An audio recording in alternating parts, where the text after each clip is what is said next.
Bravo response, traffic transportation incident, southbound 880 and Hagenberger Road. Hi, I'm Angela. So today we're going to talk about what is a stringer. In the news industry, specifically news broadcasting, a stringer is basically a freelance news videographer. That's what the stations call us. That's what their camera operators call us. That's what the reporters call us. We're stringers in the industry. So now the public usually knows us in a different way. If I tell people what I do, they don't always know the word stringer. But if I mention the movie Nightcrawler with Jake Gyllenhaal, boom, they get it. That's the reference point. And honestly, that movie wasn't far off, except for the whole con man tampering with crime scenes or, murdering people part. The rest, the waiting around, the constant listening to scanners, the long quiet nights followed by sudden chaos, that part is all just totally dead on. So what do we actually do? Well, stringers find our own stories. Nobody calls me with an assignment.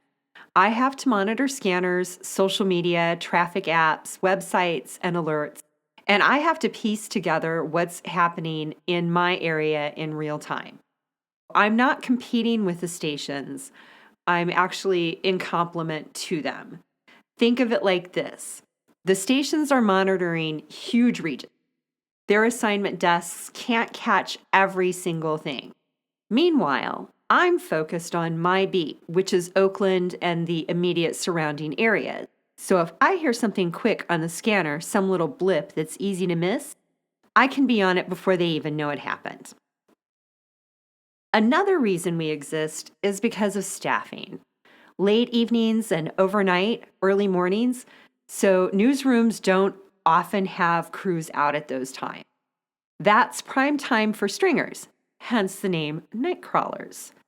Personally, I cover late nights and early mornings because in the Bay Area, anything that impacts the morning commute is a story. And if you've ever driven Bay Area traffic, you know it's brutal.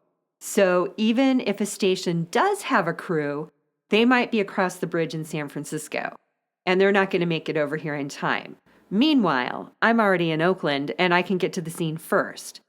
And they do have a helicopter, but in the mornings, they generally can't use it. Well, I don't want to say generally, but oftentimes they can't use it in the mornings because of fog. So another thing about Oakland is sending a full news crew into certain neighborhoods can be a huge production in itself.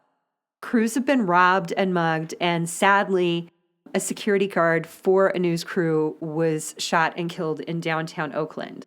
Some stations are pretty, hesitant to go at certain times in certain areas. And when they do, it becomes like a presidential entourage, a camera person, a reporter, a security guard, a producer. And sometimes they even call ahead to OPD and say, hey, we're sending a crew out, just so they have a heads up with the police too. Me, I'm different. I'm totally low profile. I can slide in and shoot what I need to do and be gone really before anyone even notices. That's another way stringers sort of fit in. We're not as high profile. We don't draw as much attention. We can cover places and times the big crews might skip. So let's say I roll up on a scene and I shoot the footage. Then what? I upload it to a platform, usually cloud-based, where the stations can then download it. I write up a rundown, everything I know, the time, location, what agencies were on scene, what scanner traffic said, any context I picked up along the way. That all goes in the email with a link to the footage, and it's sent out to the assignment desks. If I know it's a big one, I'll go ahead and follow up with a call.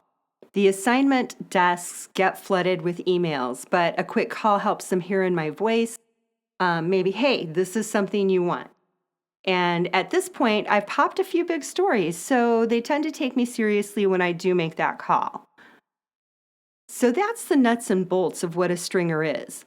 A freelancer sort of filling in the gaps and picking up the stories that the stations don't have the bandwidth, the staffing, or the positioning to catch. I'm going to dive deeper into all of this, how I do it, how you can do it, on my YouTube channel and on my Patreon. Yes, I'm excited to announce there is a Patreon coming. I'll get into the tools, the apps, and how to store and share footage, how to contact stations, and even how to negotiate when you've got something newsworthy. Whether you just stumble across something historic one day or you actually want to try doing this work consistently, I can show you the ropes, because not everything is newsworthy, but when it is, and you're the one holding the camera, you can make sure the world sees it. All right, everybody, that's a wrap. Don't forget to like, hit that subscribe button, and follow along for more. And as always, I'll catch you on the beat.